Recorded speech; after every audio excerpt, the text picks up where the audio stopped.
I counted 36, even though the farm only had 35 animals. Then every head turned toward me at once, and something in the darkness whispered my name.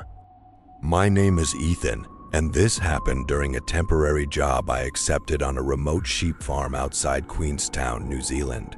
The owner had been hospitalized after an accident, and I agreed to watch over the property for 3 weeks. It sounded like an easy paycheck. The farm sat alone between steep hills, surrounded by old pine trees and endless fields where 35 sheep grazed from sunrise until dusk. The first thing that unsettled me wasn't the silence, it was how suddenly it arrived every evening.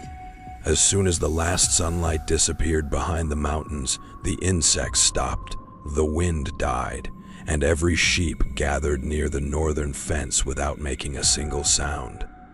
Before leaving, the old caretaker handed me an oil lantern. "Use this after dark," he said, "and whatever happens, never count the animals at night."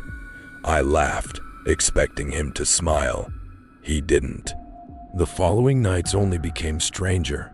Around midnight, every sheep stood shoulder to shoulder, staring into the darkness beyond the fence, as though someone was standing there. One morning I found muddy hoof prints circling the barn, but they ended in the middle of the field with no tracks leading away. Sleep became impossible. Curiosity won. I stood on the porch with the lantern and quietly began counting. 1, 5, 12, 20. None of the sheep moved. By 30, I noticed every pair of eyes had shifted toward me.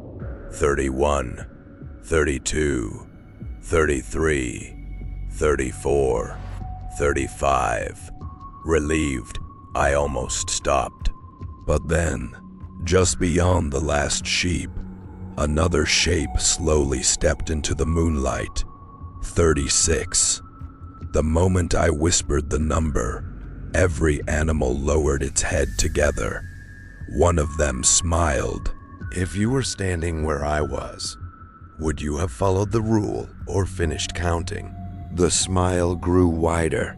Then every sheep began walking toward my porch.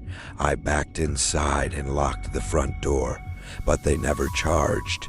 Instead, they surrounded the farmhouse in complete silence. No bleating, no footsteps, only breathing. Then I heard another sound. Someone outside, counting. 32, 33, 34. The voice was identical to mine. When it reached 36, something scratched across the front door. Long, slow, patient. I looked through the window. The flock had formed a perfect circle around a dark figure standing in the pasture. It looked almost human, except its body kept changing shape beneath layers of dirty wool.